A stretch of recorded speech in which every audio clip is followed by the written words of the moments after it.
En juin dernier, 12 millions de téléspectateurs regardaient le match France-États-Unis en quart de finale de la Coupe du Monde féminine.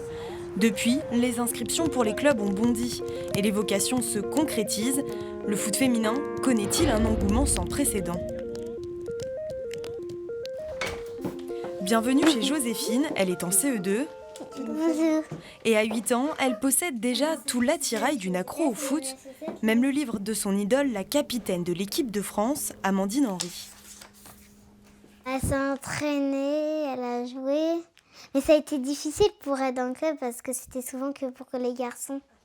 C'est justement les garçons qui ont d'abord donné envie à Joséphine de faire du foot. Et cet après-midi, elle commence son tout premier entraînement. Quand j'ai vu la Coupe du Monde des garçons, et ça m'a donné envie de jouer au foot. Et après, en plus, on allait au stade de Rennes pour voir la Coupe du Monde féminine. Et c'est parti pour ce premier mercredi sur le stade. Joséphine n'est pas la seule à venir s'inscrire. Elles sont une vingtaine âgées de 4 à 11 ans à rejoindre le club, comme Néla, venue avec son papa. J'ai insisté pour qu'elle fasse du foot. Elle est passée par le tennis, la natation. Et là, avec la Coupe du Monde féminine, elle s'est mise au foot du coup. Nouveauté du club cette année, fini les cours mélangés avec les garçons. Les filles disposent d'un créneau spécial. Le foot féminin a pris en légitimité. De plus en plus de jeunes éducateurs qui se diplôment, qui se forment. On a des éducateurs qui viennent de chez les garçons pour encadrer des filles. Et c'était la chose la plus dure, je pense, dans le football, c'est de faire venir les garçons dans le foot féminin. À quelques pas, une salle de classe, tout ce qu'il y a de plus banal. Sauf qu'ici, les élèves sont les futurs espoirs des grands clubs. Cette année, elles sont 8 des ligues de Normandie, Bretagne ou Pays de la Loire. Elles jonglent, ou plutôt dribblent, entre scolarité et entraînement acharné.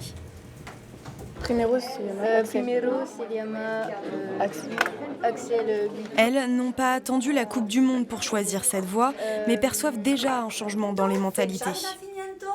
Et quand on était petite, les garçons, c'était non, lui passe pas le ballon parce que c'est une fille, elle sait pas jouer, ou que des préjugés comme ça. Et au final, on est obligés de montrer notre jeu, quoi, de montrer ce qu'on sait faire. Alors que les garçons, directement, ils s'imposent entre eux, quoi. Et donc, du coup, je pense qu'avec la Coupe du Monde, avec tout ce qu'on voit dans le football féminin, je pense que ça change. Nous qui sommes au pôle, je pense qu'on doit avoir un objectif et on aimerait tous être, pourquoi pas, footballeuses professionnelles. Des footballeuses professionnelles qui n'avaient jamais été aussi reconnues et adulées.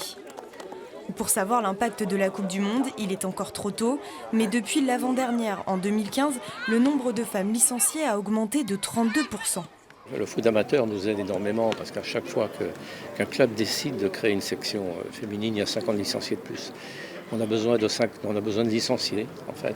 Et puis ensuite, les sélections se font naturellement par les moins de 15, les moins de 16, les moins de 17.